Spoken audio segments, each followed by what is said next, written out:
Ja, schön, geht's so gut. Ja, mir geht's soweit auch gut. Heute Tag noch genossen. Ja, versuche jetzt habe ich quasi ein neues Mantra, eine neue, ja, Affirmation in dem Sinn, wo ich versuche wirklich auch vor dem Einschlafen machen, so wie es auch der Neville sagt. Genau, dass man eigentlich im Satz im State akin to sleep, dass man sich dann eigentlich mit einem Satz oder mit einem Gefühl schlafen, dass das eigentlich im Unterbewusstsein ankommt. Und da habe ich gerade ja, 'n neuen. Wie geil ist das denn? Und der bringt mich eigentlich sehr direkt ins Gefühl rein und hat jetzt auch vieles, was ich auf meinem Handy hatte, aber ich habe ja auf meiner Frontpage auf dem Handy habe ich eigentlich immer noch, paar Affirmationen gehabt und es ist schon langsam zu einer To-do-Liste geworden und die habe ich jetzt mal weg da, habe jetzt nur das eine, wollte ich auch durchziehen und habe jetzt wirklich auch gemerkt, dass ich, ja, das vorgestern das erste Mal gemacht habe, so: „Wie geil ist das denn?“ So vor dem Einschlafen. Ist zwar ein bisschen länger gegangen, bis ich eingeschlafen bin, aber bin wahrscheinlich tatsächlich mit dem eingeschlafen und jetzt die letzte Nacht das 2. Mal und heute schon Sachen erlebt, wo ich einfach so können beantworten oder wo einfach aus mir raus so gekommen ist: „Wie geil ist das denn?“ Oder auch am Morgen, dass ich grad so gemerkt habe, ich bin aufgestanden, eigentlich grad so mit dem: „Wie geil ist das denn?“ im Kopf und bringt mich dann eigentlich schon, ja, es bringt mich eigentlich in 'n Gefühl hinein, oder? Und, es ist ja eigentlich dann 'ne Begeisterung und dann eben sagt, dass man, ins Ziel, also in 'n erfüllten Wunsch sollte gehen, in seinen, ja, wie man sich würde fühlen, wenn der Wunsch bereits erfüllt ist. Und der bringt einem ja direkt eigentlich ins Gefühl hinein, anstatt da noch weiss nicht wie viele Sachen visualisieren, weil das bin ich ja immer am Lernen, dass ich, visualisiere, genau, mit Bildern. Das bin ich noch dran, aber jetzt habe ich etwas gefunden, wo sich auch richtig anfühlt und der Neville sagt auch immer eben, das Bild ist ein Instrument. Das Gefühl ist das Wichtige, oder? Dass man's so verankert, dass man merkt, dass okay, das stimmt jetzt mit einem, oder? Dass es ein Glaubenssatz wird, dass dein Ziel, das, was du dir wünschst, eigentlich so mit dir vereinbarst, dass du daran glaubst, dass du auch weißt, das ist ein Teil von dir jetzt schon und dann kann es nicht anders wie in der 3D-Welt dann, zurückgespiegelt werden. Und genau, da merke ich, dass ich das mit dem „Wie geil ist das denn?“, dass ich das wirklich so verankere. Also, dass das, ja, dass mir das grad so das Gefühl gibt und er ist nicht lang und anstatt so weiss nicht wie lange Affirmationen aufsagen vor dem Schlafen, je kürzer, desto besser ist es auch. Und ja, ich bin gespannt, was so die nächsten Tage noch bringen, weil, habe mich heute schon recht gut gefühlt, oder? Auch so, ja, einfach wenn man anders auf die Sachen schaut, oder wenn man das Leben anschaut und einfach sagt so: „Wie geil ist das denn?“ Statt dass man sich immer wegen allem nervt und, ja, den Anschiss hat. Genau. Ist so wie heute gsi, wo ich das so, ja, mit mir mit mir gemacht habe. 26 lang, jetzt 36 sind mir ein bisschen zu viel. Okay, ja, dann ist ja gut. Ist schon jetzt 26 Grad? Aber ist doch auch wärmer jetzt, oder nicht? Ja, aber zu der Frage eben, geht mir gut so weit. Genau, bin da immer mehr auch meinen Weg am Finden, dass es nicht zu einer zu 'ner riesen To-do-Arbeit wird, oder? Das, manifestieren, dass ich, ja, dass ich auch merke, oder? Es ist wirklich das Gefühl. Das Gefühl, es heisst nicht, also der Neville hat immer gesagt: „Feeling is a secret.“ Und ich hatte auch zuerst gemeint, ich muss da so euphorisch und so sein, aber es ist eigentlich die Akzeptanz oder das Wissen, dass es bereits so ist, oder es muss eigentlich ein Glaubenssatz werden. Wenn du, so wie wenn du, 'n Glaubenssatz hast: „Ich bin nicht genug gut“, oder von dem gehst du ja aus, oder? Du gehst davon aus, dass du nicht genug gut bist, sonst würdest du es nicht sagen. Und so muss dein Wunsch in dem Sinne auch werden. Wenn du möchtest, dich gut fühlen, dann, musst du in dir verankern, dass du bereits dich gut fühlst, dass es draussen gespiegelt wird. So wie du jetzt hast oder so: „Ich bin nicht genug gut“, dass, die Welt eigentlich dir immer wieder spiegelt mit irgendwelchen Menschen oder so oder das dann immer wieder, sagen oder du das Gefühl hast, dass sie dir das sagen, dass du dann, dir selber kannst sagen: „Ja, habe ich so Gefühl, ich bin nicht genug gut“, oder? Und so muss auch dein neue Gefühl quasi zuerst in dir gefühlt werden, dass es kann zurückgespiegelt werden, oder? Dass, das Leben ist eigentlich ein Spiegel, ein grosser Spiegel, wo dir alles zurück an den Grind rührt, wie du mit dir selber bist. Und wenn du halt mit dir selber bist so, „Ich kann nichts, ich erreiche nichts“, dann kommt das immer wieder zurück. Und ja, da bin ich halt wirklich grad extrem fest dran, dass wenn ich merke, dass Zweifel kommen, dass ich einfach versuche, im Keim ersticken und dann, wie geil ist das denn? Hilft mir hilft mir dabei, dass mich grad eigentlich wieder in 'n anderes Gefühl tunt, oder? Und, ja, an Sachen denken, wo du schon geschafft hast, oder? Und das Fiese ist halt, dass Zweifel sind so dominant, dass die einem so übermannen und dass man dann, das Gefühl hat, es ist nur noch das, oder? Und, das Positive ist braucht ein bisschen mehr Anstrengung, um das wieder zurückholen, wie dass man einfach grad in die Negativität geht. Aber dann jetzt, ja, finde ich immer mehr so von mir für mich so meinen Weg. Und ja, von dem bin ich auch sehr dankbar an Neville Goddard, dass er da so ganz viele verschiedene Techniken hat, oder? Und dass ich jetzt am Anfang habe ich immer gemeint, ich muss jetzt wirklich visualisieren können, ich muss irgendwie das Ziel sehen und alles. Er redet eben auch oft davon, aber er betont auch immer wieder, bei Q&As und so in seinen Büchern, dass es er meint mit Gefühl nicht, dass du dich euphorisch fühlst, sondern dass es also du kannst schon auch dich, wohlfühlen, aber es ist schlussendlich einfach, dass es in dir verankert wird, dass es, ja, dass es so ist, dass du davon ausgehst, oder? Weil alles, von was du ausgehst, das ziehst du in deinem Leben an, oder? Also, wenn du davon ausgehst, dass du nicht liebenswert bist, wirst du immer wieder einen Partner anziehen, wo dir das bestätigt, in Anführungsschlusszeichen, dass du nicht liebenswert bist, oder das heisst, du kommst gar nicht anders über, als du ausstrahlst und ja, von dem her merke ich da jetzt auch und halt jetzt bei mir jetzt mit, wieder mal ein bisschen das Ganze vereinfachen, nicht irgendwie 6 verschiedene, äh, Affirmationen haben, die ich tagtäglich versuche, oder so: „Ja, wann mache ich die Affirmation, wann mache ich die Affirmation?“ Dass ich jetzt wirklich einfach mal etwas gefunden habe, wo ich merke, so, ich kann das zum Einschlafen machen, ich kann das so, wenn ich in der Hängematte bin, es poppt mir einfach automatisch auf, oder? So wie's mir früher aufgepoppt ist, so: „Mann, ja, quasi halt Anschiss zum das und das machen, kommt mir jetzt einfach in den Sinn so: „Ey, wie geil ist das denn?“ Oder? Das ist 'ne ganz andere Energie, wo man einfach so random so in mich einschwingt und das natürlich dann aufträgt oder? Und so wie's halt dann ist, dass wenn du dich schlecht fühlst, mehr schlechte Ereignisse anziehst, könnten die guten Gefühle auch gute Ereignisse anziehen. Aber wir sind halt schon ja, ich kenne es von mir auch, oder? Mehrheitlich in Überlegen jetzt am Überlegen, was kann man alles in der Zukunft noch verbessern oder am Überlegen, ja, was habe ich in Zukunft alles falsch gemacht, dass ich es in Zukunft kann besser machen kann. Also, wir sind eigentlich immer so am Hin und Her und das Gesetz der Annahme sagt eigentlich, du musst gar nicht wissen, in dem Sinn, wo du hin willst. So einfach wie dein Leben jetzt in dein Ziel läuft es auch, wenn du dich mit dem neuen Gefühl identifizierst, oder? Wenn du den neuen Wunsch schon anlegst, als wäre es jetzt dein Neue, dann wirst du es selbstverständlich also, das heisst, es wird für dich ja, 'ne Möglichkeit auch, dass du erfolgreich wirst oder erfolgreich bist. Und wenn das 'ne Möglichkeit wird, dann wird's ausser das spiegeln, oder du wirst ganz andere Sachen wahrnehmen. Und wir kämpfen immer mit der 3D-Welt, oder? Wir kämpfen immer mit dem, was aktuell ist, so: „Ja, nein, das gefällt mir nicht, was kann ich machen, dass ich's ändern kann?“ Und der Neville betont da immer wieder, es ist dein Gefühl, das du musst ändern. Es ist nicht die Aussenwelt. Die Aussenwelt ist 'n Spiegel von deinem Inneren. Das heisst, wenn du dein Gefühl änderst, dann wirst du auch andere Sachen anziehen. Das heisst, du wirst automatisch in 'n neues Terrain kommen, oder? Aber wir versuchen halt dann immer wieder jetzt so: „Okay, nein, was kann ich jetzt noch anders machen, damit das nicht passiert und das nicht passiert?“ Und damit ist ja der Fokus eigentlich auf dem Mangel, oder? Und wir sind ja dann auch wieder in dem Gefühl, oder? Wir sind dann wieder in dem Gefühl, dass es nicht klappt. Wir bestätigen uns durch das, dass wir's immer wieder durchdenken, ja auch auf eine Art, dass es nicht geht. Und er sagt da eben ignorieren, wirklich, den Rücken zukehren dieser 3D-Welt. Das, was deine Sinne dir, diktieren, nicht als real empfinden, sondern dein Wunsch bereits fühlen, als wäre es Tatsache, oder? Und ja, je öfters du das dann auch fühlst und machst, desto mehr wirst du auch automatisch in positiven Sachen, dich wiederfinden, oder? Aber es ist halt so, ähm wie soll ich sagen?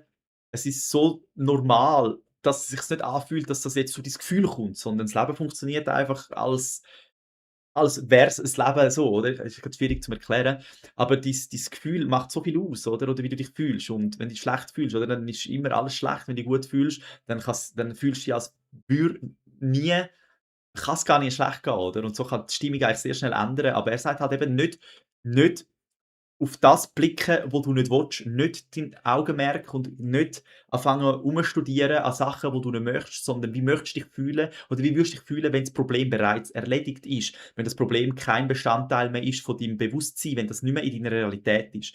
So musst du dich fühlen und das musst du aufrechthalten, auch wenn deine Sinne etwas anderes diktieren, auch wenn du noch irgendwie rausschaust und denkst: „Oh nein, das ist, ja, es ist ja noch gar nicht so.“ Im Gefühl verankern, bis es ein Glaubenssatz wird und bis es dann, wenn es ein Glaubenssatz ist, wird automatisch in deinem Leben so auf dich zukommt wie deine aktuellen Sachen, oder? Dein Leben bedingt sich jetzt auch keine Anstrengung, dass es so funktioniert, wie es funktioniert. Klar gibt es anstrengende Tage und man fühlt sich nicht immer gut, aber es läuft ja einfach, oder? Es läuft einfach und es läuft halt dort an, wie du dich fühlst, wie du entschlossen hast, dass du bist. Dein Selbstkonzept erlebst du.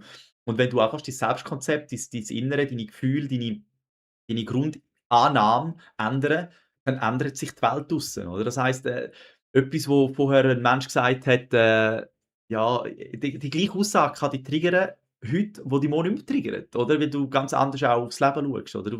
Du erfährst das Leben so, wie du bist. Genau.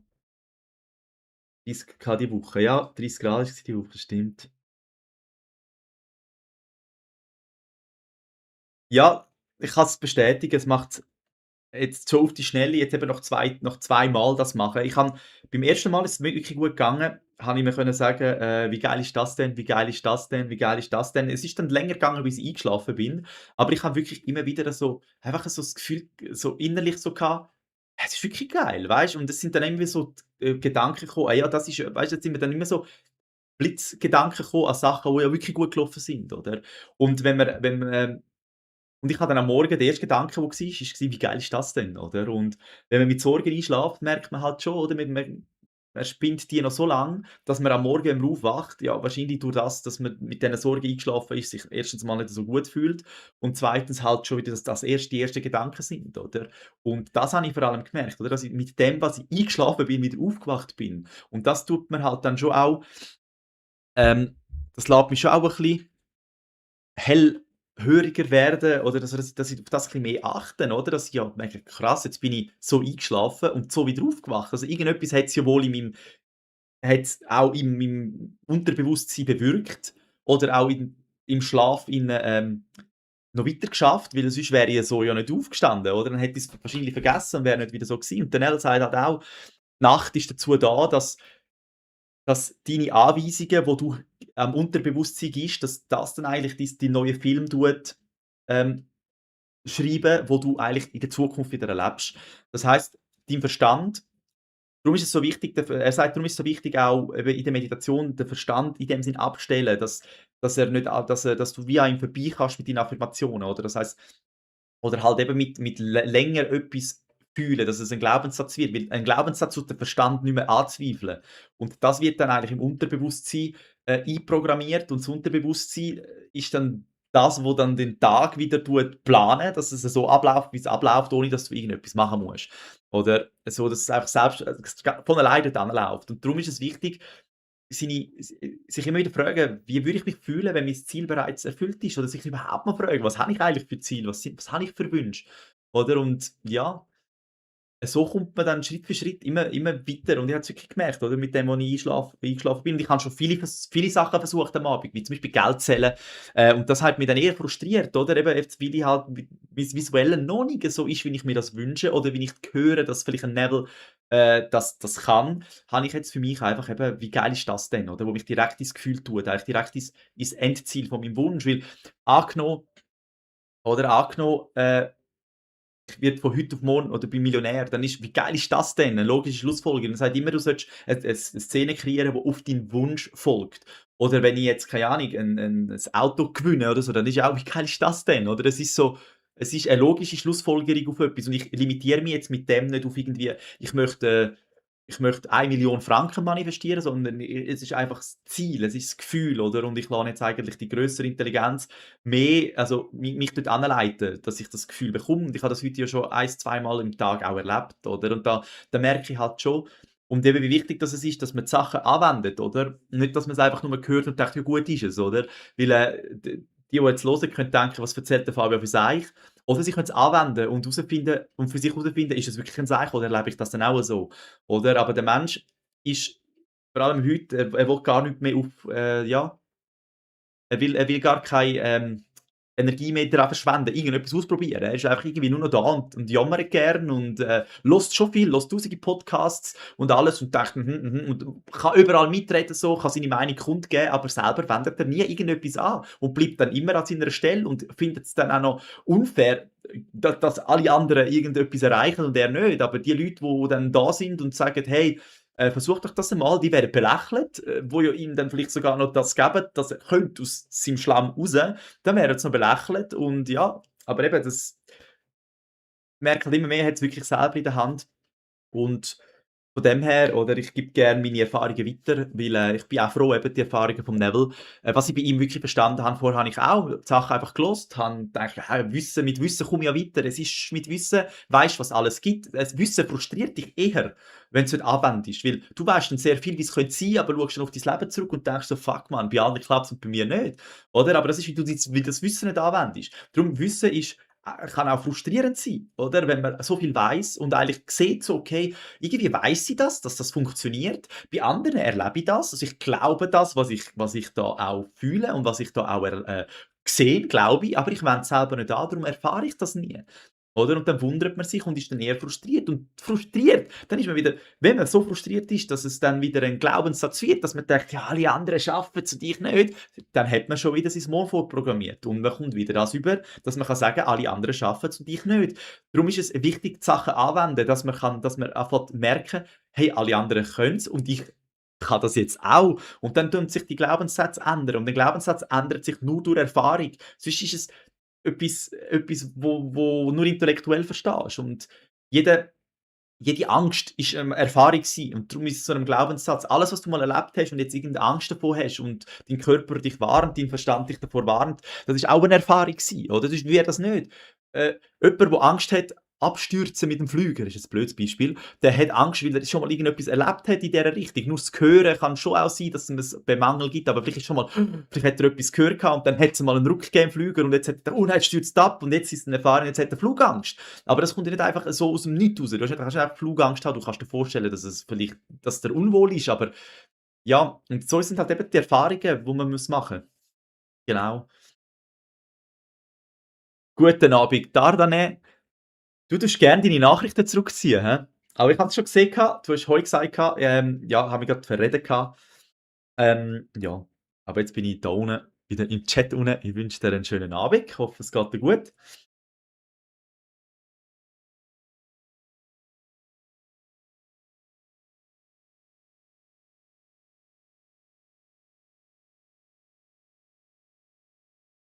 Mhm, mhm.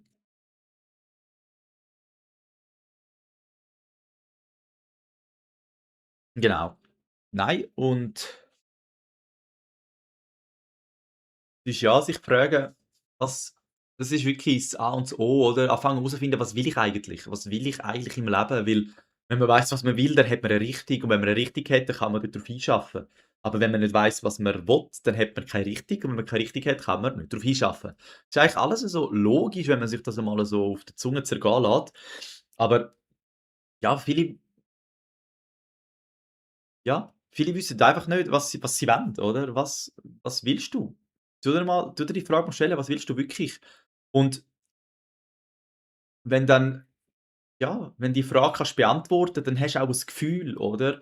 Und der Neville geht so weit, dass er sagt, dass der Wunsch, der eigentlich kommt, das ist eigentlich in dem Sinn das höhere Selbst, dein viertdimensionale Du.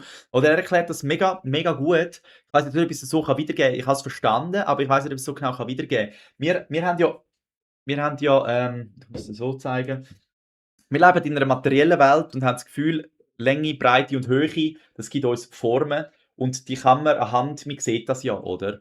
Und ein Strich ist eigentlich Querschnitt von 'nem nächstgrösseren, oder? 'N Strich ist der Querschnitt von 'ner habe ich's gerade gesehen? Von der nächstgrösseren Ebene ist 'n Strich, oder? Und, etwas du zum Beispiel oder ich, wir sind ein Querschnitt von der nächstgrößeren Ebene. Das heißt, wir sind ein Querschnitt von der vierdimensionalen Ebene und so weiter, oder? Das heißt, die vierdimensionale Ebene ist ein Querschnitt von der fünfdimensionalen Ebene. So wie ein Strich, es gibt ein mega geiles Video, ich muss es vielleicht mal raussuchen, so wie jemand, wo quasi 2D ist, der sieht 3D nicht, der sieht nicht, der kann sich nicht in die 3D-Welt hineindenken, weil das ist für ihn ausser seiner Reichweite. Und wir können uns in dem Sinne nicht in die vierdimensionale Welt in dem Sinne hineindenken, weil das das geht nicht, oder? Weil, wir sind ein Querschnitt von der Grösseren. Und das heisst, wenn wir ans Ziel gehen, er sagt halt, in dem Sinne, das Leben ist schon geschrieben, aber du kannst es neu anordnen. Wie wenn du ein Buch lesen, du liest es von links nach rechts liest und es ergibt eigentlich, den Sinn von dem Buch. Jetzt kannst du aber das Buch neu schreiben, indem dass du alles, was dort drinnen steht, neu anordnen. Dann kannst du mit dem, was schon steht, eine neue Geschichte schreiben. Und er sagt, so ist unsere Welt in dem Sinne auch, oder? Die vierdimensionale Ebene. Wenn du dich mit dem Gefühl an dein äh, wenn du dein Gefühl, wo du, möchtest oder wo du hast, wenn du bereits an deinem Ziel bist, aufrechthalten, dann tust du eigentlich die vierdimensionale Ebene anzapfen in dem Sinn. Und dein höhere Selbst, dein vierdimensionale Du, erkennt, dass wie du dich fühlst da unten in dieser 3D-Welt und gibt sich jetzt alle Mühe, um dich dort anzubringen, wo du möchtest hingehen. Darum sagt er auch immer wieder, das Wie ist egal, oder? Wenn du dich entschieden hast, was du willst, musst du nicht mehr fragen, wie das funktioniert. Es funktioniert einfach. Es läuft einfach dort hin. Und ja, genau, das heisst eigentlich, jetzt weiss ich nicht, woher ich gekommen bin. Irgendwo wollte ich anzapfen, jetzt bin ich abgeschweift. Aber ja, wer sagt, dass eigentlich ein Wunsch existiert ja bereits, sonst würde er nicht kommen. Das heisst, wenn's 'ne vierdimensionale Ebene gibt, wo wir ja nur jetzt in der dreidimensionalen Welt, wo wir sind, nur ein Querschnitt sind. Das heisst, der Wunsch ist vielleicht, sagt er, ist etwas, wo von deinem vierdimensionalen Du kommt. Das ist eigentlich ein ein, eine Gabe, eine Möglichkeit für dich, dass du jetzt kannst den Wunsch annehmen, als wäre er bereits Realität, weil der Wunsch gibt dein Gefühl mit sich. Das heißt, wenn du weißt, was du dir wünschst, dann weißt du auch, wie du dich fühlen würdest, wenn dein Wunsch bereits erfüllt ist. Und so leist du das eigentlich an, bis es bei dir eine Realität ist, so lange anlegen, bis es real wurde, so wie deine Glaubenssätze real geworden sind, dass du nicht genug gut bist, dass alle anderen das besser können wie du, dass alle erfolgreich sind ausser du. Das sind alles Glaubenssätze, die du mal angelegt hast, dass das so ist, weil andere glauben das nicht von sich.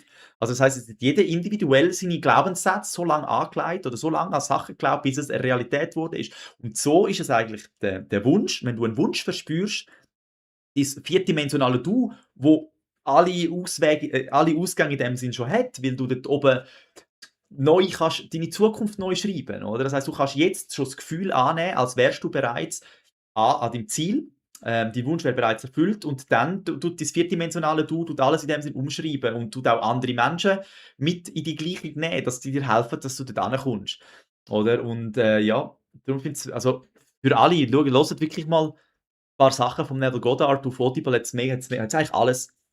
Es hat jetzt auch ganz neu all seine Vorträge zusammengepackt in ein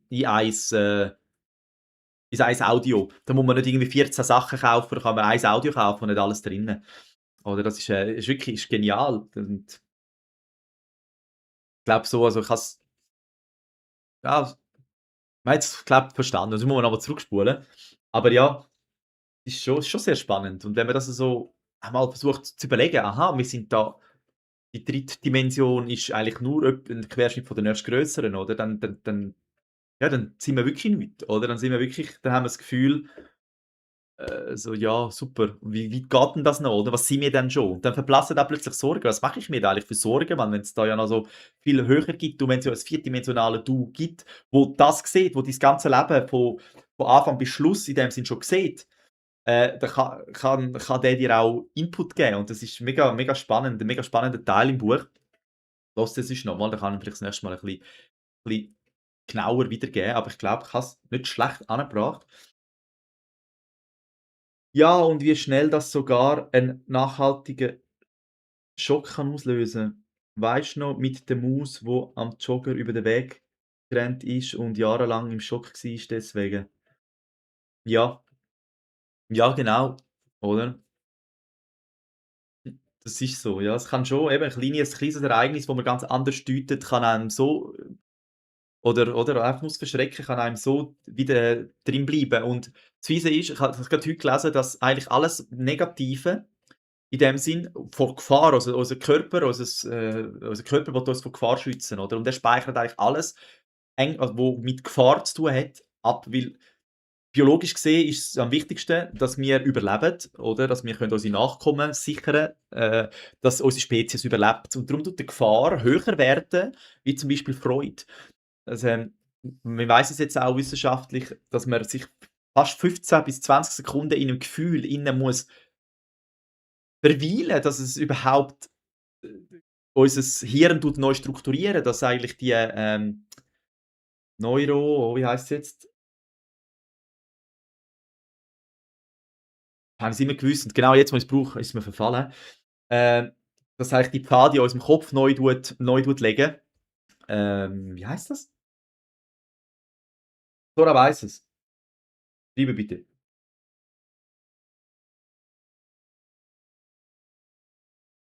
Äh, ja, ja, nein, ich habe den Namen vergessen. Ich bin da. Ich bin auf niedriger Latenz, weiss nicht, wie lang es geht, bis wir uns da schreiben. Ähm, jetzt habe ich den Faden komplett verloren. Wie nennt man das in der Neurobiologie, wenn die Hirnzellen sich neu strukturieren? Den Faden verloren.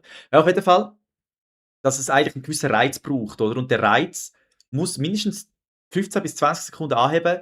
Neuroplastizität, genau, damit da die Neuroplastizität im Positiven überhaupt stattfindet. Und im Negativen findet Neuroplastizität eigentlich direkt statt. Das heisst, du erlebst etwas, wo dir Angst macht und 'ne Gefahr ist, das speichert es grad ab, oder? Darum ist auch, wenn wir irgendetwas erleben, haben wir immer wieder noch die Ängste und die Triggers von der Vergangenheit, das speichert es grad ab. Und jetzt müssten wir eben, wie der Neville das ja schon gewusst hat vor über 100 Jahren, ohne die ganze Wissenschaft, dass man 'ne gewisse Länge muss, da in dem Gefühl bleiben, als wäre es bereits, dass es überhaupt neue Bahnen in unserem Hirn tut machen, oder? Das heisst, wenn ich nicht 'n, ein Gefühl aufrechthalten, dann passiert gar nichts in unserem Hirn. Strukturiert es nicht wirklich um, oder? Und aber bei Ängsten oder bei etwasem, wo bei Gefahren direkt, das ist eigentlich schon faszinierend.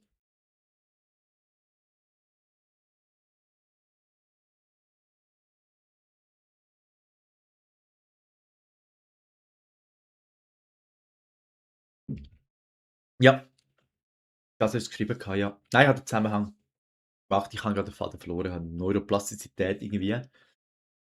Passt. Gehabt. Ja, ja. Nein, aber es ist schon spannend. Und darum sich eben fragen, wie würde ich mich fühlen oder was habe ich eigentlich für einen Wunsch? Genau, mal fragen, was für Wunsch was will ich eigentlich in meinem Leben, oder? Und wenn man weiss: „Okay, ich möchte das im Leben“, dann hat man dann kann man sich fragen: „Okay, wie würde ich mich fühlen, wenn ich das Ziel bereits erlebt habe oder wenn ich den meinen Wunsch bereits erfüllt habe?“ Und wenn man dann weiss, wie sich das anfühlt, dann kann man 'ne Szene kreieren oder 'n Satz kreieren, der beinhaltet, dass man in das Gefühl kommt und das aufrechthalten. Weil das Aufrechthalten von dem Wunsch tut das Ganze in dein Leben ziehen, oder? Das heisst, es wird dann eigentlich du wirst umprogrammiert. Es fallen Sachen, die nicht mehr mit dem alten Du übereinstimmen, fallen ab und das Neue zieht an. Du wirst neue Menschen kennenlernen. Aber das Ganze wird alles so normal sein und automatisch, dass du das gar nicht merkst, oder? Dass du das Gefühl hast: „Ja, das ist doch jetzt alles Zufall.“ Aber Zufall gibt's in dem Sinn nicht. Das ist einfach, ja, Frequenz, die sich da gegenseitig anziehen.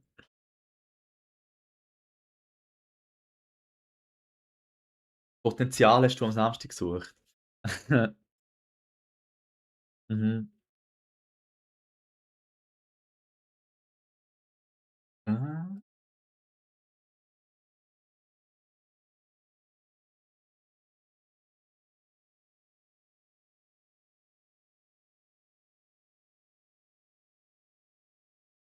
Mhm.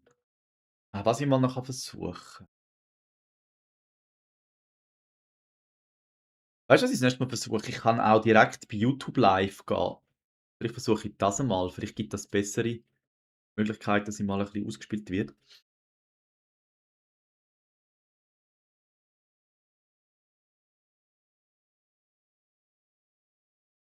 Ja, ja, so ist es. Ja, ist schon lustig, wenn ich auch die Wörter nicht finde. Nein, aber es ist auch oder das Gute ist auch, wenn man sich damit beschäftigt, was man, ja, wie man sich fühlen will, dann tut man sich auch mal mit positiven Sachen in seinem Leben beschäftigen, oder? Man ist nämlich schon mehrheitlich einfach am Überlegen, wie man sein schlechtes Leben besser machen kann, oder? Man versäumt eigentlich direkt das Ziel zu gehen, sondern wie würde ich mich fühlen, wenn mein Leben bereits gut ist? Oder man tut sich eigentlich immer mit der Negativität auseinandersetzen, so: „Ja, okay, was kann ich machen, damit ich mich nicht mehr so fühle? Was kann ich machen, damit das nicht passiert? Was kann ich machen, damit selber“, also, wir sind eigentlich uns immer mit den negativen Sachen am beschäftigen. Und laut dem Gesetz, wenn wir das dann auch fühlen, oder, und uns in dem Moment dann auch wieder unfair behandelt fühlen, dann strahlen wir eigentlich genau das Gefühl wieder aus, wo man gar nicht anziehen will, wo man ja nicht mehr will. Aber das Paradox ist, dass es dann das anzieht. Oder das Leben gibt dir das, was du bist, was du fühlst. Und wenn du dich intensiv mit der Negativität beschäftigst, dann ist in deinem ganzen Wesen ist Negativität. Das heißt, du ziehst das auch wieder an, oder? Und das ist halt noch das Fiese, dass man das wie ja, ich meine, ich bin dankbar für die Menschen, die das herausgefunden haben, oder? Dass ich da, nicht selber muss herausfinden, sondern einfach mal versuchen kann. Das ist tatsächlich so. Und wenn ich dann anfängst mit den Sachen beschäftigen, die dir guttun, oder an das Ziel, das du willst, dann wird die Negativität wird weniger und du wirst nicht mehr random einfach denken: „Oh nein, ich bin 'n armer Siech und oh nein, Sepp und oh, wie kann ich das jetzt wieder machen, damit es mir gut geht?“ Sondern es wird dir random Sachen in den Sinn kommen, die mit deiner neuen Annahme im Einklang sind, oder? Das heisst, du wirst auch einfach positive Gedanken haben und nicht einfach nur die negativen, oder? Und darum, ja, ich versuche mich wirklich nicht mehr mit Sachen, wenn ich merke, dass mein Kopf, mein Verstand mir wieder irgendetwas erzählen will, warum etwas vielleicht nicht läuft, dann lasse ich nicht an, weil ich weiß jetzt, was ich muss machen. Ich muss ins Gefühl rein, dass ich bereits am Ziel bin. Dann wären alle Mittel für den Weg in dem Sinn in Gang gesetzt und nicht nicht in dieser Negativität bleiben, weil sonst sage ich eigentlich am Leben, ich will mehr von dieser Negativität, oder? Und das ist mir schon lange eingeleuchtet, aber es ist immer einfacher gesagt wie gemacht und da bin ich jetzt wirklich radikal am Versuchen, nicht mehr also, ich rede schon länger nicht mehr, mit Menschen über Sachen, die ich eh nicht in meinem Leben will.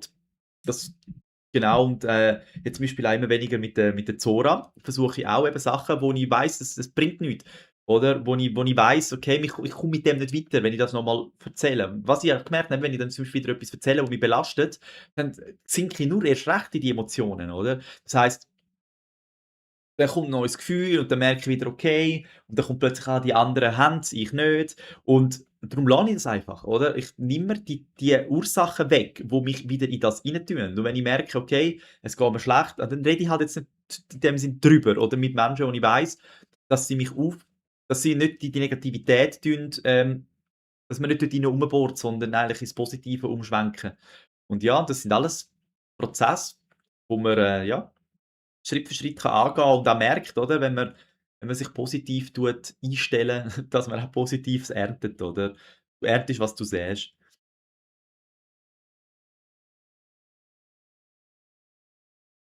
Aber vom Bild ist gut. Glaube schon, oder? Ja, ja.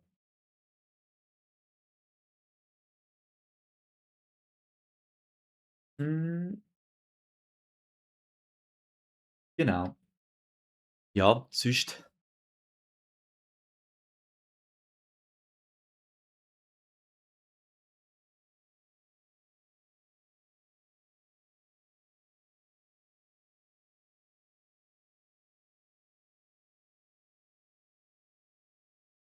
ja, vor allem sich zusammen über etwas aufregen, muss man unbedingt aufhören, haben wir gemerkt.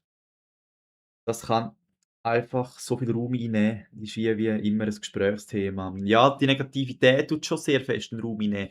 Auch indem, dass wir zusammen über jemand anderes redet, auch in Hilfe von ja, auch alles, was eigentlich negativ ist, sollte man, auch wenn man es gut meint, auch wenn es irgendwie auch nicht etwas ins Maul nehmen, wo jemand anders vielleicht nicht gut kann oder so, weil auch das sendet dem eigentlich die Frequenz aus, oder? Eigentlich sollte man nur noch positiv reden und das sagen ja viele, auch glaube der Eckhart Tolle sagt auch, oder? Reden sollte man eigentlich nur für 2 3 Zwecke. Und zwar, wenn du möchtest irgendwo, wenn du wirklich etwas am Schaffen bist oder auch denken. Nein, er meint denken, oder? Also wirklich, wenn du irgendwo am Schaffen bist, dass du dann deinen Kopf nutzt. Weil sonst tut er eigentlich vieles unnützen, tut er denken, oder? Er findet halt irgendwie im Mitleid und in Negativität findet er sich sehr schnell zurecht und redet sehr schnell über andere. Ja, und vor allem auch, wenn man zusammen tut über andere ablästern. Also eigentlich Medien generell,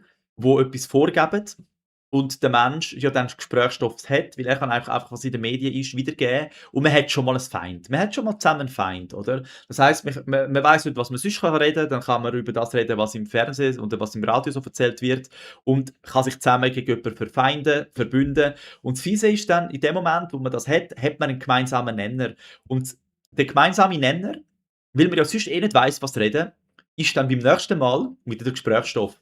Das heisst, man tut sich grad wieder in die Negativität rein, indem dass man den gemeinsamen Nenner aufsucht, den man mit dem Menschen hat und redet dann weiter an dem Punkt, wo man war und kommt nicht wirklich voran in seinem Leben, jammert über irgendwelche Sachen, wo in der Politik nicht gut läuft oder was in der Welt so passiert, anstatt sich einfach auf sich selber zu besinnen, mit sich selber, in Einklang kommen und, merken, dass man selber der Ursprung ist, oder? Ob es einem gut oder schlecht geht. Mhm. Und es ist schon so, oder? Seit ich auch selber nicht mehr so viel über Negatives rede, rede ich weniger. Es ist halt schon, oder? Die positiven Sachen tut man viel weniger erzählen als die negativen.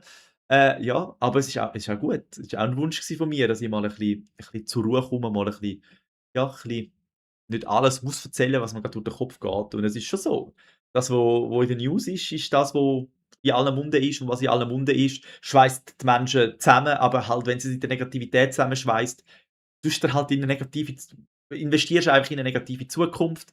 Das muss dir einfach bewusst sein, indem dass du über das Negative in der Welt abfluchst und dich schlecht dabei fühlst, oder das Gefühl hast, du hilfst jetzt damit, wenn du über andere abfluchst, dann nährst du eigentlich die Negativität. Du gibst dieser Negativität deine Aufmerksamkeit und was der Aufmerksamkeit gibst, wird in der Welt mehr.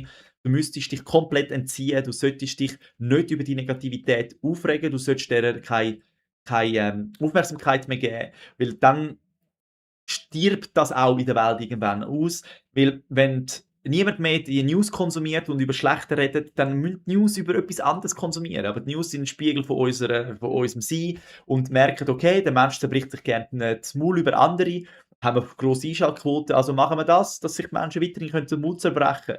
Oder es ist alles ein Spiegel von unserem Sein. Und der Mensch hat das Gefühl, jetzt kann er auf irgendjemanden zeigen, aber er hat sich selber in die Welt gerufen. Mit seiner negativen Einstellung hat er das Ganze auch ist er mitschuld. Hat aber nicht das Gefühl, dass er mitschuld ist. Er hat dann noch das Gefühl, er ist der grosse Retter, indem dass er mit dem Finger übers Meer zeigt und sagt: «Ja, Amerika» oder, wer auch immer. Aber selber ist er der die Energie gibt. Er ist der die Energie gibt in dem Moment, indem er hasst, indem dass er, sich schlecht fühlt. Gibt er weiterhin die Energie, dass man das in der Welt weiterhin hat. Und wenn man das mal verstanden hat, dann passt man nämlich auf, was man so den ganzen Tag denkt, weil man weiß, man ist mitverantwortlich für sein eigenes Leben und auch für das ganze Leben und für deine zukünftigen für deine Kinder, für deine Kindeskinder, für deine Kindeskind. Aber es ist aktuell nicht so bewusst beim Mensch, dass er Schuld hat, wenn die Kindeskinder kein schönes Leben haben. Mitschuld hat, oder? Drum, ja, also ich schaue, was in mir ist unglücklich, was kann ich machen, dass ich mich wieder glücklicher fühle, was kann ich ändern in meinem Leben, mal die ganzen Social Media vielleicht weglassen, die ganzen News weglassen, wo mich dann wieder das mitreden lassen, vielleicht auch den einen oder anderen Kollegen weglassen.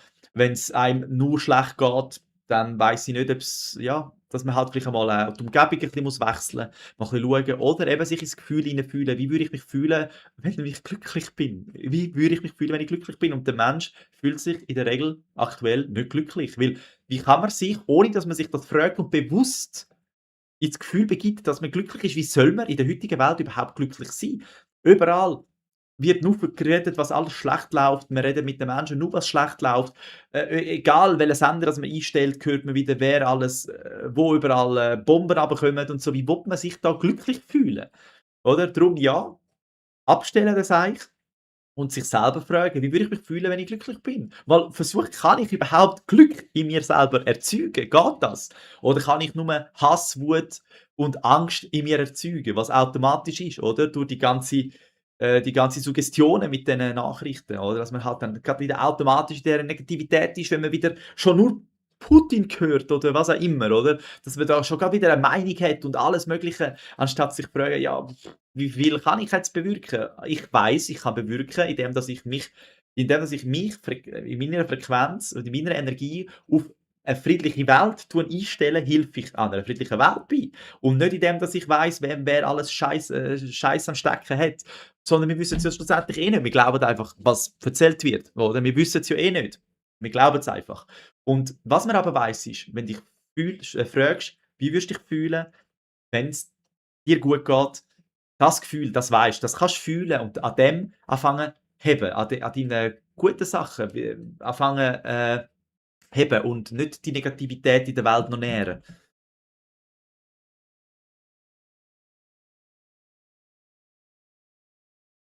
Und vielleicht sucht das Gehirn so Dopaminfallen. Ja, das kann gut möglich sein, oder? Vor allem grad auch jetzt mit all unserem Dopaminüberschuss, wo wir haben, auf allen Geräten, oder? Ich meine, gehst mal 200 Jahre zurück.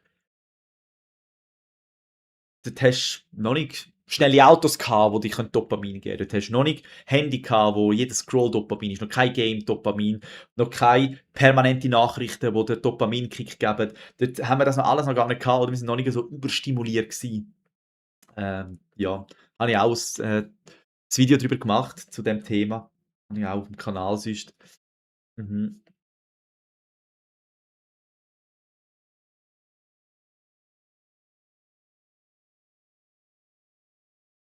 Darum das Gehirn greift das irgendwie mega gern täglich wieder auf. Ja, also der Joe Dispenza sagt ja auch, wir werden süchtig nach unseren Cocktails, wo auch Emotionen in unserem in uns auslösen. Das heisst, wenn du Angst hast oder wenn du was auch immer hast, das löst in deinem Körper ein Cocktail äh von verschiedenen Transmitter aus, wo der halt dann du wirst süchtig danach, oder? Dein Körper will das dann wieder. Das ist so wie deine Ziege, die er wieder will, oder dein Bier, wo er wieder Lust hat, oder Jockey, wo er wieder will, oder der ganze Zucker. Oder wir werden süchtig nach dem. Und dann stell dich mal unter das Wasser, oder wenn du denkst: „Ah, das kann ja nicht so einfach sein, es geht doch nicht.“ Stehst du mal unter der Dusche, machst warm und dann tust du dir nur den Gedanken machen: „Ich mache jetzt kalt.“ Oder? Und schaust mal, was in dir passiert, oder? Und so schnell tut der Körper halt auch umstellen in verschiedenen Emotionen, wenn du dich anders fühlst. Wir merken halt nicht, dass in dem Moment wo dann willst kalt stellen oder nur gedanklich, kalt stellst, dass dann schon etwas passiert. Wir merken das halt nicht, oder? Dass dann eigentlich 'n Cocktail ausgeschüttet wird, irgendwie vielleicht schon Adrenalin raufkommt, weil man weiss: jetzt wird's noch kalt“, obwohl noch gar nicht passiert ist. Und so sind halt auch Stressreaktionen, oder? Wenn wir Trigger sind so, oder? Es löst grad irgendetwas aus, ähm, wo das Gefühl wieder rekonstruieren oder das Gefühl grad wieder grad wieder aktiv ist. Und ja, wir werden sicher süchtig nach dem Ganzen, so wie wir süchtig werden nach Zucker und unser Hirn oder unser Darm weiss, wie man wieder Zucker hat, indem dass er Heisshunger ruft und du dann wieder für deine Darmbakterien wieder Zucker konsumierst. So wird's wahrscheinlich auch sein, oder, dass man weiss und vor allem, ich glaube, der Mensch hat vor allem, wenn wir's noch mal auf die News und auf gemeinsam gegen zurückholen. Der Mensch hat einfach er ist einfach auch gerne der Retter von der Welt. Indem dass er kann mit jemandem über etwas abziehen, ist er der Gute, die anderen sind schlecht. Wir sind besser wie die anderen, gibt einem ein gutes Gefühl und hat das Gefühl, man hat jetzt etwas bewirkt und man ist ja auf der guten Seite. Man ist ja nicht der Schlechte, der sich müsste ändern. Wir sind ja die Guten. Die Guten müssen sich auch nicht ändern. Oder? Und es wird einfach so, das Bild wird so verzerrt, dass wir selber auf der guten Seite sind, die anderen auf der schlechten Seite, dass man sich nicht muss ändern muss, dass man selber nichts Schlechtes hat, dass alle anderen der Fehler sind und selber halt auch gar nicht auf den Genuss kommt, um sich zu ändern, oder? Und ja, halt mal schauen, mal ein bisschen auch schauen, was machen eigentlich die erfolgreichen Menschen und dann mal ein bisschen mehr denen abschauen, oder? Wenn wir in seinem Leben vorankommen, aber ich glaube, ein Großteil vom Leben, von den Menschen ist ja grad aktuell glücklich, ja, wo sie jetzt stehen, haben wir ja schon angeschaut, oder Zora.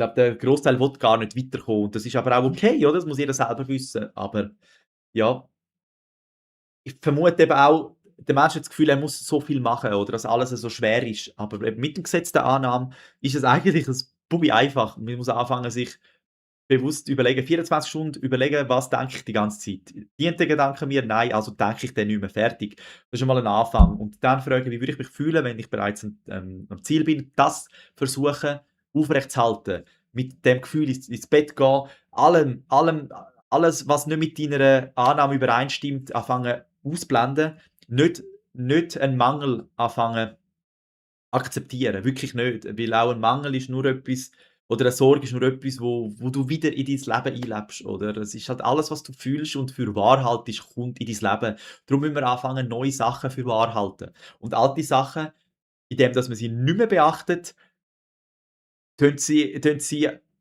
Energie verlieren sie eigentlich an Macht und du wirst sie immer weniger denken. Oder das heißt, wenn du dich nicht mehr mit News auseinandersetzt, kommst du auch nicht mehr auf die Idee automatisch, dass du jetzt mit dem Menschen kannst über Negativität reden, weil du kennst nicht, über was du kannst reden. Du weißt nicht, über was kannst reden. Das heißt, wenn es dir schwerfällt, dass dein Maul immer einfach redet über irgendetwas, schaltest du die News mal aus, oder? Und so Schritt für Schritt Sachen wegmachen, die dich wirklich nicht weiterbringen. Und Sachen anholen ins Leben, die dich weiterbringen, oder? Was ist ein Schritt, den ich heute machen kann, der mich näher an mein Ziel bringt? Sich immer so Sachen fragen, sich wirklich Sachen fragen, die einem weiterbringen. Und wenn man merkt, okay, ich möchte ich möchte Profi-Rennfahrer werden, ja, dann und du hast noch nicht mal die Autoprüfung, dann wäre der logische nächste Schritt, dass du mal die Autoprüfung machst. Oder anstatt jammern: „Ja, alle anderen sind viel schneller und alle anderen können's und ich kann's nicht und ja, ich weiss doch auch nicht.“ Früher ist früher ist es viel günstiger gewesen, die Autoprüfung zu machen wie heute. Ich habe das Geld nicht oder das sind einfach Ausreden. Aber so Schritt für Schritt fragen, so, ja, wenn du halt das Geld noch nicht hast, dann kannst du fragen: „Ja, was kann ich machen, wenn ich ja wirklich Profi-Rennfahrer will werden?“ Wenn sie ja wirklich so interessiert, dann könntest du mal vielleicht mehr arbeiten, dass du das Geld hast, zum die Autoprüfung machen, dass du 'n Schritt näher kommst, oder? Oder wie der Neville halt sagt, einfach ins Gefühl hinein, dich bereits so fühlen wie der Profi-Rennfahrer, dann tut dein vierdimensionale Du tut alle Mittel in den Weg leiten und tut andere Menschen dazu beauftragen, auch dir eigentlich alles vor die Füße zu legen, dass das Leben dir eigentlich einfach alles du wirst 'n automatisch Impuls bekommen oder Lust bekommen, etwas zu machen, oder? Und solange man in der 3D-Welt versucht, Sachen zu ändern, geht's schon auch. Eben, du kannst anfangen, die Autoprüfung machen, dann bist du 'n Schritt näher, aber dein Gefühl ist immer noch, eher wie der, wo's noch nicht hat, oder? Aber wenn du dich jetzt tust in dein Gefühl hineinversetzen: „Wie fühle ich mich fühle als Profi-Rennfahrer?“ Dann tut dein vierdimensionale Du schon schauen, dass dann vielleicht der nächste Schritt ist, dass du dich freust, jetzt die Autoprüfung zu machen, dass du 'n Impuls bekommst, dass es aus einer Freude heraus entsteht. Oder wenn das dann auch dein Weg ist und nicht aus der 3 Dimen aus unserer Welt jetzt so: „Ja, okay, dann muss ich jetzt die Autoprüfung machen, aber eigentlich habe ich gar keinen Bock“ und sich dazu zwingen. Aber man kann sich halt auch dazu zwingen und sich in die Richtung bringen, wenn man es noch nicht so im Griff hat oder noch nicht so verstanden hat, dass man sich eigentlich einfach ins Gefühl muss tun und es bringt einen dort hin. Weil der Verstand ist schon so, wir haben halt schon gelernt, mehr machen ist mehr. Und dann ist irgendwo auch eine logische Schlussfolgerung, okay, wenn ich nichts mache jetzt, dann komme ich jetzt an. Aber es ist ein Trugschluss, wenn man so anschaut wie der Neville Goddard, weil wenn du dich ins Gefühl hineinfühlst und du kannst aufrechthalten, dass du bereit bist, dann werden alle Mittel in den Weg gesetzt, dass du auch dort kommst. Das heisst, du wirst auch plötzlich motiviert, um etwas zu machen, wo du vorher nicht gewesen bist. Oder wo dich, wenn du nicht in deinem Gefühl bist, gar nie vielleicht so empfinden wirst. Und dann ist es immer ein Müssen, ein Müssen. Und das verstehe ich auch immer mehr, oder? Dass es eigentlich wie 2 Arten gibt, wie du deine Wünsche kannst verwirklichen, indem dass du Sachen machst, wo wo wo jetzt nötig sind zum Vorankommen, aber das braucht dann Disziplin, das braucht dann, dass du musst über den Schweinehund springen und auch mal etwas in Kauf nehmen, wo dann ja nachher aber gleich merkst, dass es vielleicht ein guter Schritt war. Oder du tust dich ins Gefühl begeben, dass du bereits am Ziel bist und dann wirst du auch irgendwann einfach ja, du wirst Lust bekommen, um etwas zu machen. Du hast dann dein Weg entsteht eigentlich aus Freude und nicht aus Müssen, sondern aus «es macht's», oder? Es ist eigentlich ja, aus einer Schöpfung raus und nicht aus einem Müssen. Aber es ist beides, oder? Und, ich glaube, am Anfang ist sicher mehr sich einfach mal in den Arsch klemmen und etwas machen, damit man mal in die Gänge kommt. Und einfach mal das Gesetz der Annahme auch wirklich auch wirklich anwenden, dass man merkt, es funktioniert. Und je öfter dass man merkt, dass es funktioniert, desto mehr kann man auch seinem Verstand sagen: „Kollege, du weißt es doch jetzt langsam. Wir haben das schon mal erlebt. Es funktioniert. Also bist jetzt ruhig, wir machen weiter. Und dann kommst du ja immer weniger wieder an Zweifel an, zweifelst auch immer weniger und vertraust immer mehr deinem Weg, oder? Und das ist halt schon, es braucht irgendwo mal einen Anfang, oder? Und ich glaube, es ist einfacher für den Mensch, einmal etwas in der Welt einfach mal angehen. Was ist der erste Schritt, was ich machen kann in meinem Leben, aber parallel sich mit kleineren Sachen mal ins Gefühl begeben und schauen, was passiert da? Oder? Und wenn das Gefühl wenn du dich ins Ziel fühlst und irgendetwas in deiner Welt passiert, das dann nicht als es ist ein Zufall, sondern als das könnte jetzt von dem gewesen sein. Das könnte jetzt sein, weil ich mich so fühle. Und so wirst du immer mehr zum Detektiv und du merkst immer mehr: „Okay, jetzt fühle ich mich so, das passiert dann. Wenn ich mich so fühle, passiert das. Wenn ich so eingestellt bin, wenn ich schon in meinem Kopf mit Menschen rede, negative Gespräche in meinem Kopf habe mit Menschen, dass die das genau wieder erzählen. Okay, ändere ich mal das in meinem Kopf, mal schauen, wie sie dann sind. Und so wird es spielerisch, oder? Und dann macht das Leben plötzlich Spaß. Es macht plötzlich mega Freude, weil ich merke immer mehr, ich bin der Regisseur von meinem eigenen Leben, oder? Und es tut mich immer mehr entkoppeln von dieser 3D-Welt, wo sagt: „Hey, du musst viel machen, damit du viel bist. Du musst nur die Harten kommen in den Garten.“ Ja, das wird sicher so sein, weil viele, die viel geschafft haben, sind im Garten, aber haben viel.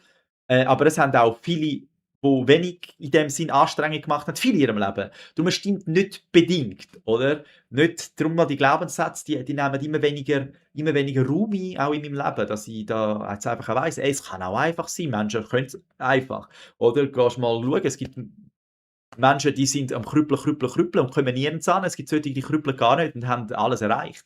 Oder? Und was ist denn da vielleicht anders? Und ich glaube, wenn wir Studien würden machen, um auch mal schauen, wie denkt der Mensch in diesen Situationen, was ist der Mindset von dem Mensch? Was ist der die meisten Gedanken von einem erfolgreichen Mensch? Der wird sich wahrscheinlich nicht eine Sekunde damit auseinandersetzen, dass irgendetwas nicht laufen kann. Und der nicht erfolgreich ist, der hat noch gar nicht erst angefangen und denkt wahrscheinlich die ganze Zeit so: „Ja, okay, ich fange lieber nicht an, weil es kann scheitern.“ Oder? Und das ist ja, so Studien wären mal spannend, oder? So Studien wären wirklich mal spannend, um einfach mal zu zeigen, wie viel dass man mit seinem eigenen Gemüt, tut, ja, in die Wege leiten. Und man hat ja auch das RAS, retikuläre Aktivierungssystem, in seinem Hirnstamm inne. Das ist 'n Filter, wo alles filtert, was du für wahr haltest. Das heisst, wenn du das Gefühl hast, du bist nicht gut, dann wird alles, was mit gut zu tun hat, wird weggefiltert, dass du immer Bestätigung hast, dass du nicht gut bist. Darum, wir leben in einer selbsterfüllenden Prophezeiung und man weiss es mittlerweile auch immer mehr, weil die Wissenschaft hinkt da diesen schon ewigen Weisheiten hinten an. Unsere Wissenschaft, die alles weiss, ist langsam auch so weit, oder? Aber wir haben es schon immer gewusst und weiss es schon immer, aber wir sind mittlerweile mit unserer nur die Wissenschaft ist real so verkopft, dass man alles, was die Wissenschaft nicht sagt, schon gar nicht in Betracht zieht. Aber wir sind auch noch so weit, dass das ganze Hokuspokus einen Stellenwert in unserem Leben einnimmt. Hat es vorher belächelt, so wie man auch belächelt hat, der erste Mensch, der geredet hat, wir fliegen bald, den hat man auch ausgelacht, jetzt fliegen wir und keiner tut das mehr belächeln, oder? Und darum, nur die gross träumen, erreichen auch was in der Welt. Das sind auch meistens die belächelt worden sind, aber der Mensch, der dann das Ziel erreicht hat, der hat nicht sich beirren lassen von seinem Weg, sondern hat weiter an sich geglaubt. Darum, glaub an deinen Weg, glaub daran, dass auch du die Möglichkeit hast, etwas Grosses zu erreichen, weil nur dann kannst du auch etwas Grosses erreichen in deiner Welt, in dieser Welt. Wenn du das Gefühl hast, ja, das können nur andere, dann können das nur andere, oder? Es ist wirklich eine selbsterfüllende Prophezeiung. Geh ein RAS anschauen, das retikuläre Aktivierungssystem, da sind wir mittlerweile so weit, das ist eigentlich das, was sagt, das tut unsere Realität filtern. So wie wenn du in einen Shop reingehst und im Onlineshop reinschreibst: „Ich möchte gerne grüne Hosen“, dann siehst du nur grüne Hosen, weil du möchtest in dem Moment nur grüne Hosen und so wie du bist, glaubst, so wie du bist, das filtert dein RAS raus. Das heisst, wenn du nicht kannst glauben, dass auch du Erfolg hast, dann wirst du nie Erfolg in deinem Leben sehen. Es ist leider so simpel, aber doch auch so grandios und fies vielleicht für die einen.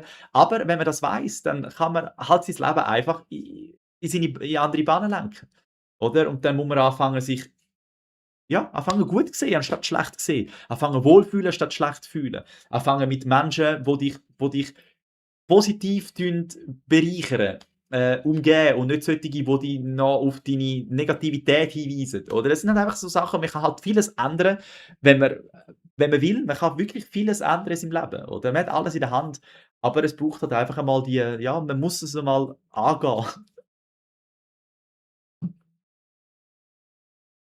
Ja,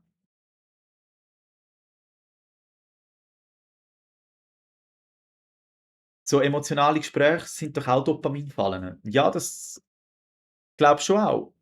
Ich glaube schon auch und vor allem ist ja auch sich gut fühlen etwas, wo der Mensch sich wirklich dann noch sehnt. Ich glaube, das hat jetzt also vorher ist mir das so nebenbei noch in den Sinn gekommen, ich habe es glaube auch erzählt. Durch das, dass man schlecht redet über andere, ist man ja dann gut. Und das ist sicher auch 'n Antrieb, indirekt, weil man will ja nicht falsch sein. Kein Mensch will falsch sein, oder? Kein Mensch will falsch sein. Und er tut sich halt seine Realität dann so formen, dass er halt dann vielleicht sich selber merkt, so: „Ah, ich bin ja gar nicht so falsch.“ Und das geht halt indem, dass man andere abwertet.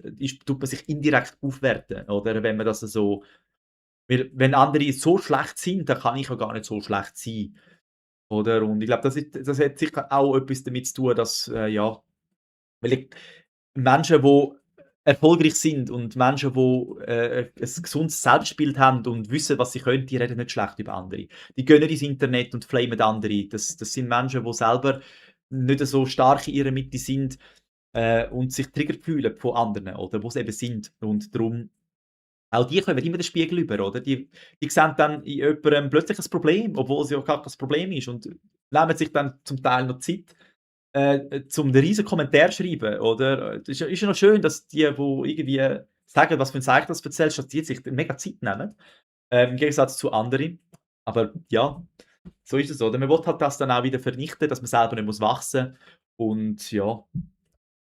Aber man hat's alles selber in der Hand und da merke ich immer mehr und da wollte ich das gebe ich auch weiter, dem Kanal. Ja, drum eben, wenn du möchtest, ich sage jetzt einmal, deine Zügel selber in die Hand nehmen, wenn du wirklich möchtest etwas in deinem Leben verändern, dann lade ich dich ein, um jeden Sonntag auf die 7:30 in das Live, mit deinen Themen auch oder los einfach zu. Ich glaube, das ist etwas sehr Gutes, um sich positiv einstimmen auf den Montag, wo ja auch so einen schrecklichen Stellenwert leider bekommen hat in unserer westlichen Welt. Der Montag, jeder schiesst viele schiesst's an am Montag. Darum komm am Sonntagabend doch da hin.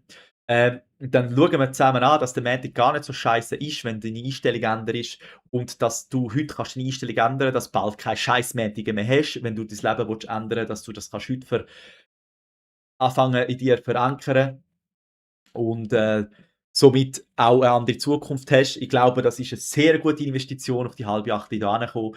Wenn Menschen kennst, die das auch brauchen, dann schick den Stream gerne weiter. Ich wäre da sehr froh, weil, er hat bei weitem noch nicht das, Potenzial ausgeschöpft, wo er hat. Da weiss ich, darum bitte auch da an dieser Stelle, hilf das weiterzuteilen und sonst auch ich habe ganz viele Videos wo alle von den Lives sind, habe ich alle aus den Lives rausgeschnitten. Was ich für gut erachte, habe ich auch hochgeladen. Habe ich schon ganz viele Videos, wo man sich kann in Ruhe alles anschauen kann. Und ich bin natürlich auch mega dankbar, wenn Rückmeldungen kommen. Schon nur, wenn es so ein Daumen rauf ist, das heisst für mich dann auch schon, es ist gesehen worden. Es muss auch gar nicht immer irgendwie, keine Ahnung, ein riesen Roman sein. Bin natürlich auch froh zu hören, wie ihr das Ganze seht an dieser Stelle, oder? Ich nehme gern die Zeit zu antworten auch und, ja, ich wollte ja gerne in 'n Austausch kommen, so ist das nicht. Aber schon nur 'n Daumen hoch, dann weiss ich: „Hey, die Message ist angekommen.“ Okay, dass ich auch 'ne Rückmeldung habe. Und es hilft natürlich auch enorm an YouTube, dass er sieht: „Hey, da hat's 'n Schweizer, wo auch einmal 'n Daumen bekommt. Zeigen wir dem mehr Schweizer“, oder? Und genau. Darum, ich will bei Schweizerdeutsch bleiben. Darum bin ich da an dieser Stelle wirklich auch dankbar, wenn ihr jemanden kennt, wo auch gerne schweizerdeutschen Löli zuhören, dann gerne weiterleiten. Genau, an dieser Stelle wünsche ich euch ganz 'n schönen Abend. Jetzt ist da gerade 'ne Mucke durchgeflogen, die darf ich nachher fangen und rausbringen. Genau, und dann bis zum nächsten Sonntag. 'N guten Start in die Woche, in den super tolle Montag rein, wo ganz viel neues Glück kann mit sich bringen. Genau. Und ich danke für die da gewesen sind. Auch dir, Schatz, danke vielmals, bist du immer da. Das bedeutet mir wirklich sehr viel. Und, ja, bis grad. Ich wünsche dir ich love you, wollte ich sagen. Wünsche dir. In dem Fall bis dann. Auf Wiedergüks. Tschüss.